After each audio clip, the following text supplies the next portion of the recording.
the Imrei Yaakov.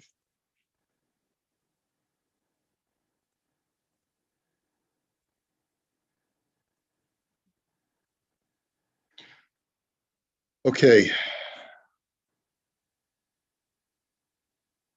So we just clarified yesterday that a person, if you know testimony for a friend where you can save them from a financial loss, you can't just say, well, he never asked me to testify for him.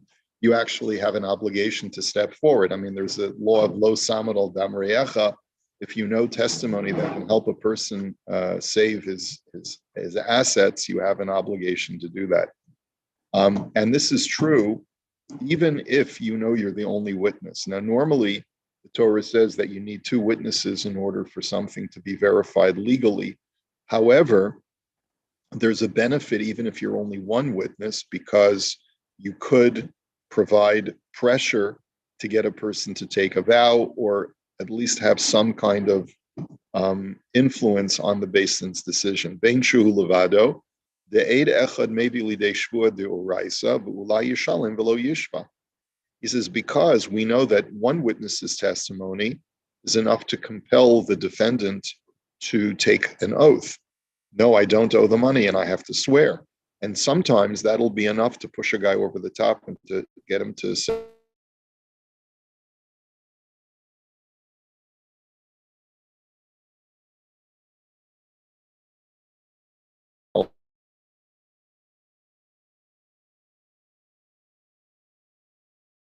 an oath.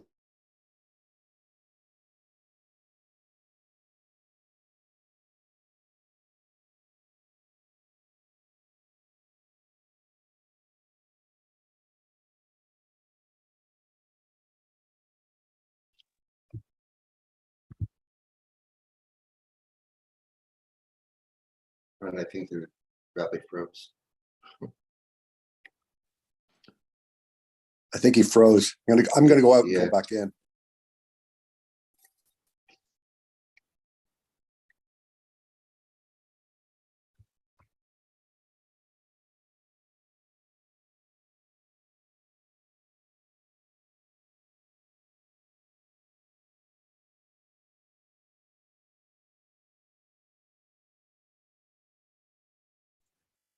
Sorry, everybody.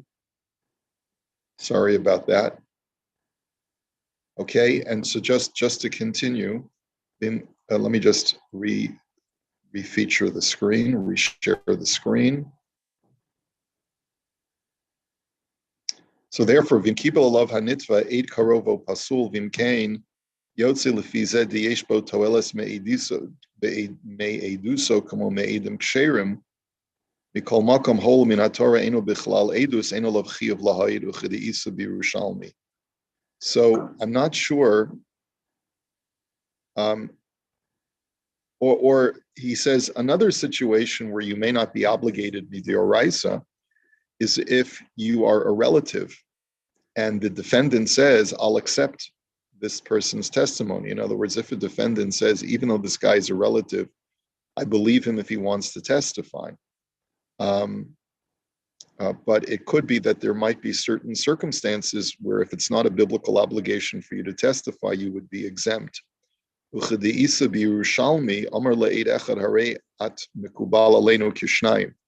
the Gemara Yerushalmi says that if the litigants say to one witness, we accept your testimony like two witnesses, we believe you, you're believable to us as if you were two witnesses, it could be that he's obligated to testify.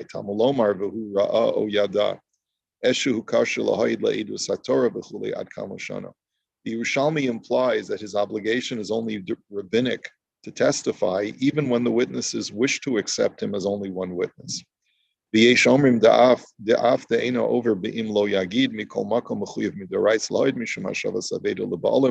Others disagree and they say that no, you have a biblical obligation since you have the opportunity to restore something, financial property to the person to whom it rightfully belongs.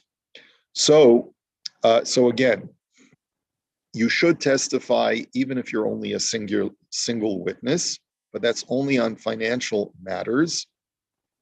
or obidavar isser lahafrish me isser, right? Or to prevent someone from doing something forbidden in the future. So he says, "B'davar shebemamon." You have an obligation to save someone from financial loss. V'im kavash eduso afilu im hein beis edem begormo yidei ze hefsid b'kol makom petur midinei adam.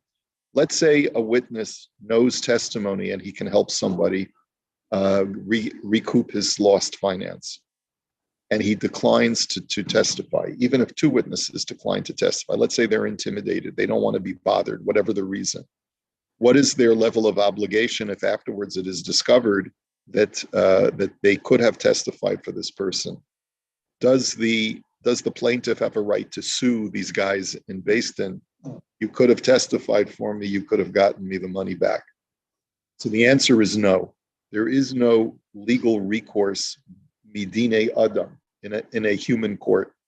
Aval chayavim b'dinei shamayim, but in a heavenly court, which is what we're thinking about tonight, the heavenly court will hold you liable.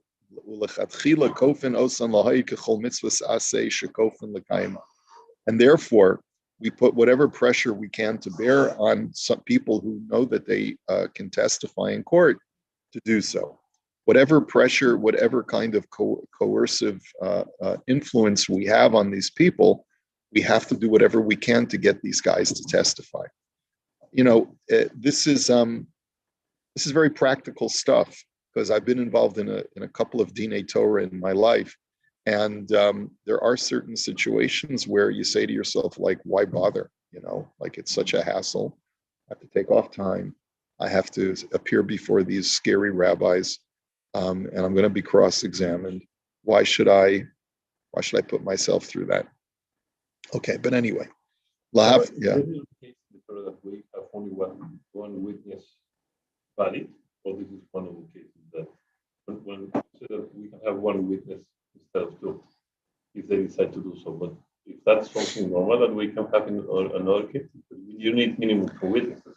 Right, you need a minimum of 2 witnesses. The Gemara tells a story of a guy named Zigod, and he testified that his friend Tuvia came to court and testified that his friend Tuvia committed an Aveira. He wanted to get his friend Tuvia in trouble. So the Beis Din went ahead and they gave Tuvia lashes. So there's that famous quote, Tuvia chata v'zigod ingid. He says, it's not fair. Tuvia did the sin, Zigod said. Why should Zigod get lashes? Why should I get lashes? And they said to him, because if it's something that he did in the past, and there's no issue of recouping lost finances, there's no issue of preventing him from doing something in the future, that wasn't your objective, it was just to get him into trouble, then you're stam a tattletale, because we cannot take action based on one person's testimony. So you're stam speaking lashon hara about a person. You speak lashon hara about a person, we're going to give you lashes, rabbinic lashes, right? Because that's not something that we should tolerate within the Jewish community, of people being talebearers and tattletales and giving negative reports about somebody else, right? So, but the whole time that one witness does help is if it can help some future event, get a person back his money, prevent a person from doing something wrong in the future. That's where one witness is helpful, because at least it gives the Beis Din an opportunity to move things forward and say, listen, you've already got one witness against you. We could, in theory, impose a shvua. This is not looking good for you. Like, there could be certain measures that a Beis Din could take to bring justice, and also to prevent a person from doing Yisurim in the future, right? Like, you say, hey, this guy's hanging out with a married woman, right? And you want the Beis Din to take action. I don't know what they're going to do, but at least, you have a right, you have probably an obligation, if you see a friend of yours walking down a very negative path in life, and you want to be able to help them for the future, it's appropriate, perhaps even a mitzvah, to speak to the guy's rabbi or whoever else is his mentor or is able to influence him and say, I'm concerned about this guy. And I'm not telling this to you for Lashon Hara, but I want you to know that I want to see what can be done to help this fellow. Yeah. I get calls like that, with regularity. Just got a call the other day. A guy calls me from Lakewood. All good calls come from Lakewood, right? So he says, we understand that there's someone in your community who's funding their son's legal defense in a divorce that they're going through. And that part of the divorce is because the father is alleged to have abused his daughter, right? And we want you to speak to the family and get them to back down, because this is about to go public in the press, and we want to avoid a chilul Hashem, right?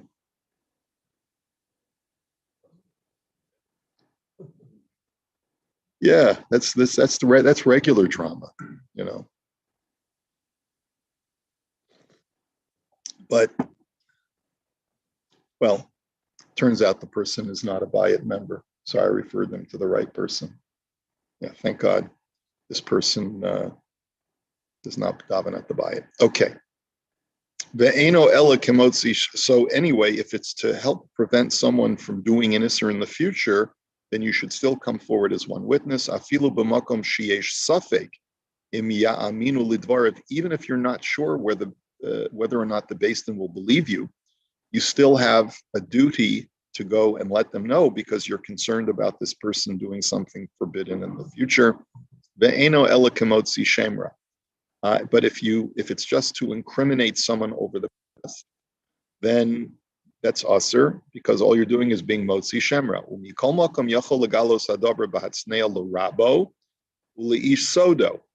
What you are allowed to do is, if you know someone has done something that you believe is sinister or sinful, you're allowed to reveal it privately to your Rebbe or to someone who's a close confidant. If you know that the person that you're revealing it to will believe you like two witnesses. In other words, we're not talking about putting this on social media. That's clearly Lashon Hara. We're not talking about revealing it to a group of people at Kiddush. That's clearly Lashon Hara.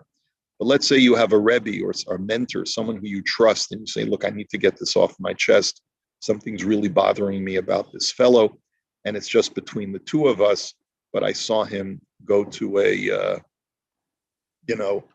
house of ill repute the other day, and he's Rabbi so-and-so, and trust me, stranger things have happened, right? In other words, those are also stories that sometimes do not have happy outcomes.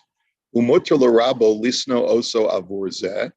And if someone tells you a story like that, you have to, there's this issue of kabdeu v'chashdeu. You have to distance yourself from that person if you feel that he's living a double life.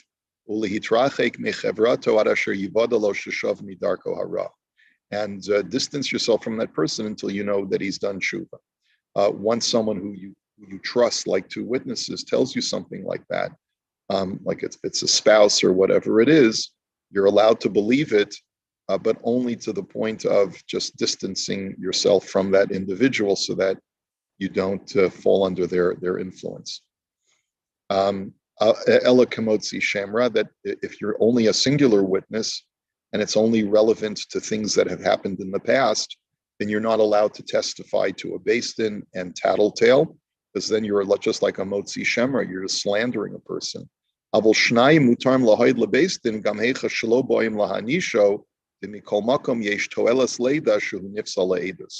There is, however, and this is quite interesting, and I'm not sure how to create the parameters around this halacha. If two people saw Rabbi so-and-so committed, eat a cheeseburger on Yom Kippur, okay? They are permitted to go to Beis Din, to go to the Vad HaRabbanim or whatever it is, and they say, we want to testify that the rabbi that you have on your Beis Din was eating a cheeseburger on Yom Kippur. Because the reason why that's necessary information is, even if they don't have the jurisdiction to punish him to give him lashes, but they at least have to know that they can't use this person as a kosher witness or a kosher dayan, you know. So sometimes that information does need to be revealed, but specifically to the parties of interest, oh boy, brings back a lot of memories. In a different time and in a different place, I had a situation where a rabbi of a community had sent a very inappropriate email to a female member of his congregation. And the husband of this female was a member. Well, he and his wife were members of my congregation, and they were close with this rabbi who was a rabbi of another congregation, and he allegedly was counseling them. And while he was counseling them to help their marriage, he was having at least an emotional relationship that was inappropriate with the. And again, I don't have any evidence of anything more than that, but certainly that email clearly was indicative of something inappropriate going on. So I felt that I had to bring it to the attention of the other rabbanim in the city, because this was a trusted rabbi who was counseling people in the community, and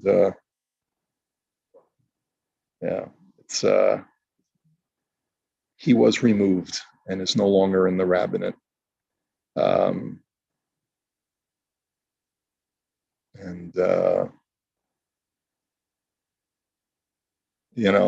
It's people make mistakes. We have to know that everyone can be rehabilitated and everyone can do tshuva. That's what this season is all about. But sometimes, without even judging this person's behavior, sometimes that this person has to be removed from his position of authority in the community because of the damage that he can cause in the future, right? So what's your responsibility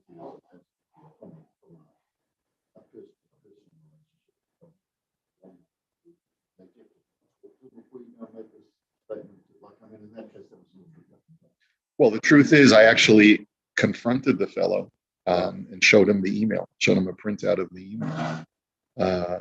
And he could not defend his behavior, could not defend himself. So you confront him to understand, to try and understand. I said, you need to stop this immediately. And he could not.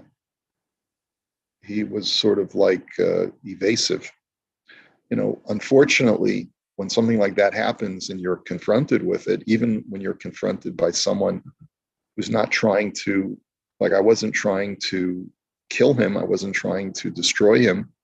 I really just wanted to tell him, I even told him, I'm not judging you, but a person in your position cannot be doing this, and it must stop immediately. Absolutely. It came out later that there were other situations like this, where there's smoke, there's fire. So sometimes you do have an obligation to approach the individual. You said something. Oh yeah. What about the Mishpat? Because this could be also very interesting when people call you for references. So yeah. Because basically it's also a financial matter. People is involved because they get paid for it. Right. So there's a whole sefer called Chafetz Chaim, right? And sefer Chafetz Chaim deals with those circumstances in which you not only can but must divulge information, and one of those situations is with shidduch. And the general rule when it comes to lashon hara is it's either usher to say this information or you're obligated to say the information. There's very little circumstance where there's a middle ground where it's okay at your discretion. It's either you cannot say it or you must say it. So in a situation of shidduchim, my rule of thumb is that Look, everyone has stuff. Everyone's got issues, right? Everyone's got personality quirks. We all do. Every single person. So when someone says, tell me what you know about such and so, or tell me what you know about the family. Oh, they're wonderful people. Tell me what you'd like to know. I will not be forthcoming with any kind of information about their idiosyncrasies or their issues. If you have specific questions, please ask me what you'd like to know. Because there are a lot of times where people are dumb and they ask the dumbest questions in the world. Like, does the boy wear a black hat when he goes to daven? Like, that's the dumbest question in the world. Why? What difference does it make to you whether he wears a black hat when he davens? Yeah, but that.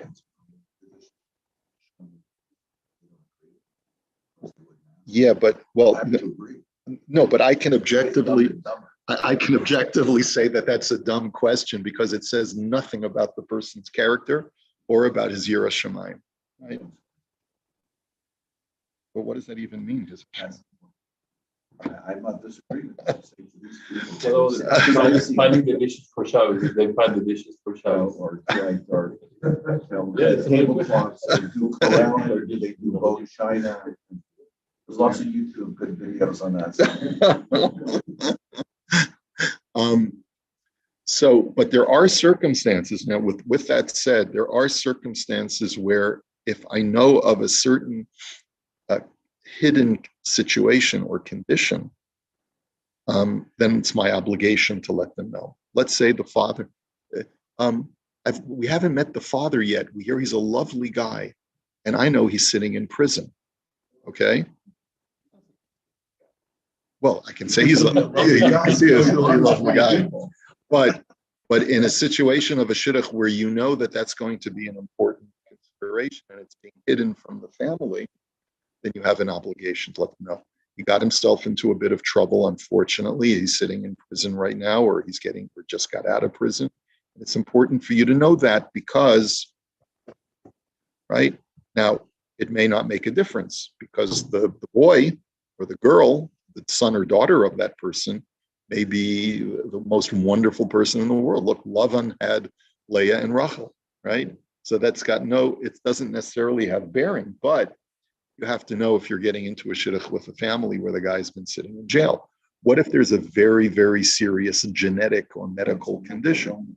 Or let's say there's cases of mental illness. Right. Yeah.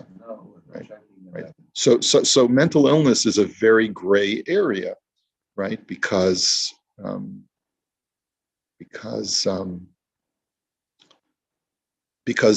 everyone's mentally ill. Let's face it. We're all we're all mental cases. Yeah. Yeah. There's different levels. Yeah.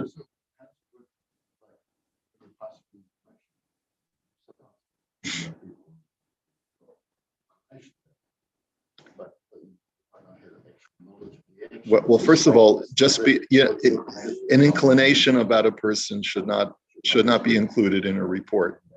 You stick to the facts. Yeah. Yeah. Right. One time, this guy took the last piece of herring. I was insulted because I wanted the last piece of herring, and so I'm going to tell that to the people. That's not something that. Actually, that's more important than the black guy because he wasn't considerate. That's a character issue. Yeah.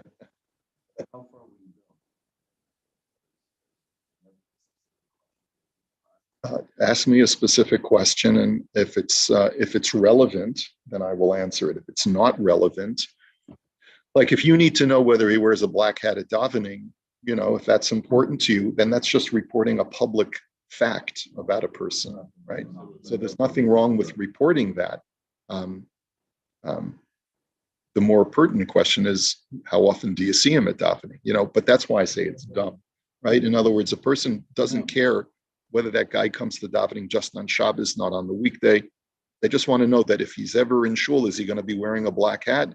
Then that means that these are very superficial people and religion is not important, character is not important. So I wish you well. And if it ends up the shidduch doesn't happen, I usually tell my wife they didn't deserve this guy or this girl. All right, Gemar Chasima Tov, everyone. A good Gebet. Wish you all the best. May God accept all your prayers for the good.